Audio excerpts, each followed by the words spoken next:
السلام عليكم. يلا بينا النهاردة هنعمل أكلة كل اللي هياكلها من إيدك هيطلبها منك بعد كده على طول. يلا بينا نبدأ. الأكلة دي أهم حاجة فيها البصل، يكون معاكي كمية بصل حلوة. هنجيب بقى بطاطستين كبار أو 3 ونعمله نص طرنش. بعد كده هنجيب البصل ونقطعها برضو نص طرنش. قطعنا كمية البصل اللي احنا مجهزينها، قطعنا البطاطس. بعد كده بنخش على الفلفل. أي فلفل عندك بتحطيه، فلفل اخضر احمر اصفر، اي نوع عندك موجود. ما توقفيش على حاجه، اي حاجه موجوده عندك بتستخدميها. بس طبعا انا حاطه فلفل حامي ياما لان انا بنحب الاكل السبايسي يعني شويه. فهنا قطعنا فلفل الالوان، قطعنا فلفل حامي وجهزنا الحامي. بس انا هنا حاطه الفلفل الحامي شويه زياده كده. هنقطع الطماطم ما بنحطش طماطم ياما عشان ما تبقاش يعني خضار او طبيخ. انا عايزين حاجات اكله تبقى خفيفه، فبنحط كبيرنا طماطميه او طماطمتين.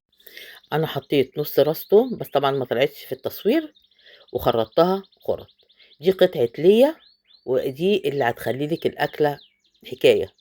هتجيبي اي قطعه ليا عندك وهتخرطيها، بس تكون متلجه عشان تعرفي تخرطيها، وهتحطيها معاهم.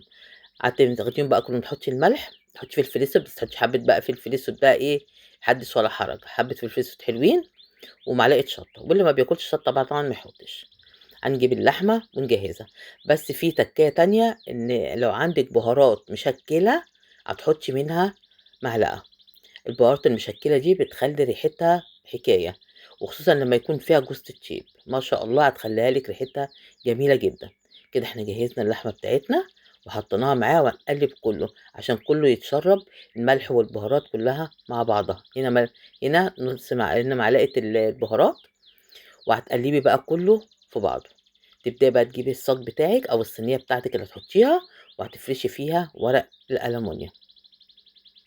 كده حطينا ورق الالومنيوم، وهنجيب اي ورقه زبده عندك. لو مفيش مشكله، بس ايه انا بنحطها يعني ايه احتياطي عشان ورق الالومنيوم ما يبقاش في خطر علينا ولا حاجه. لكن لو مفيش مشكله. هنحط بقى نرص البطاطس والخضار بتاعنا، ونرص فيهم عليهم اللحمه. بعد كده نكمل بقيه البطاطس عليهم من فوق.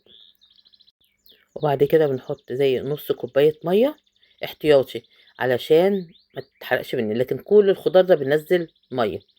وبعد كده بنحط معلقه سمنه او يعني 3 4 معالق زيت.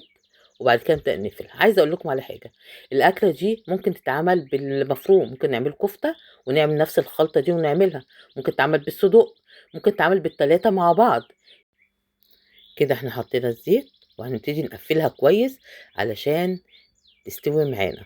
نكون الفرن بقى مسخنينه كويس، ونبتدي ندخلها الفرن.